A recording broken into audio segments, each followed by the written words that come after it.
Day 1 లో మీరు start చేసిన వెయిట్ లాస్ డే 3 వచ్చేటప్పటికి ఆటోమేటిక్ గా హార్మోన్స్ మెల్ట్ డౌన్ అయిపోతాయి. ఎందుకో మీకు తెలుసా? హాయ్, నా పేరు ఎంఎస్ ప్రసాద్. నేను వెల్నెస్ కోచ్ ని. హెల్దీగా ఉండడానికి, వృద్ధాప్యంలో కూడా ఆరోగ్యంగా జీవించడానికి, వెయిట్ లాస్ కి వెయిట్ గెయిన్ కి నేను హెల్ప్ చేస్తూ ఉంటాను. వెయిట్ లాస్ అనేది స్టార్ట్ చేసిన తర్వాత మొదటి రోజు స్ట్రాంగ్ గానే ఉంటుంది. తర్వాత 2 డేస్ 3 డేస్ అయ్యేటప్పటికి మీలో ఒక రకమైన భావన స్టార్ట్ అవుతుంది. స్లీప్ అనేది తగ్గిపోతుంది. ఎప్పుడైతే స్లీప్ తగ్గిపోతుందో ఆటోమేటిక్ గా స్ట్రెస్ హార్మోన్ అనేది కార్టిసాల్ హార్మోన్ రిలీజ్ అవుతుంది.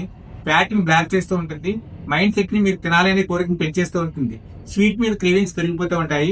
కార్బ్స్ అనేది డౌన్ అయిపోయి ఎప్పుడైతే డౌన్ అయినాయో మీ గ్లూకోజ్ లెవెల్స్ అనేది బాడీలో షిఫ్ట్ అయిపోతూ ఉంటాయి. హార్మోన్స్ ఎప్పుడైతే షిఫ్ట్ అయిపోతా ఉన్నాయో గ్రిలిన్ హార్మోన్ కావచ్చు, లెప్టిన్ హార్మోన్ కావచ్చు, నువ్వు తినాలనే కోరికని, ఫ్యాట్ బర్నింగ్ దాన్ని కూడా కంట్రోల్ చేసేస్తా ఉంటాయి. ఆటోమేటిక్ ఇన్సులిన్ రెసిస్టెన్స్ అనేది మీ ఫ్యాట్ బర్నింగ్ ని కంట్రోల్ చేసేస్తుంది. మైండ్ సెట్ అనేది కార్బ్స్ మీద ఎక్కువగా మైండ్ దృష్టి పెడుతూ ఉంటుంది కాబట్టి మీకు ఇంకా తినాలనే కోరిక పెరిగిపోతూ ఉంటుంది. ప్రోటీన్ బేస్డ్ ఫుడ్ ఉండేలా చూసుకోండి, ఫైబర్ ఉండేలా చూసుకోండి. వాటిని కూడా బ్యాలెన్స్ చేసుకోవడానికి ప్రయత్నం చేస్తూ ఉండండి. క్రేవింగ్స్ వచ్చినాయి, వాటిని వాటర్ తో రీమోడరేట్ చేసుకోవడానికి ఎక్కువ ప్రయత్నం చేయగలిగినప్పుడు మీరు దీని నుంచి బయటకు రావడానికి ప్రయత్నం చేయొచ్చు. ఇలాంటి మంచి విషయాల నుంచి తెలుసుకోవడానికి నా ఛానల్ లైక్ చేయండి, షేర్ చేయండి, సబ్స్క్రైబ్ చేయండి. Thank you.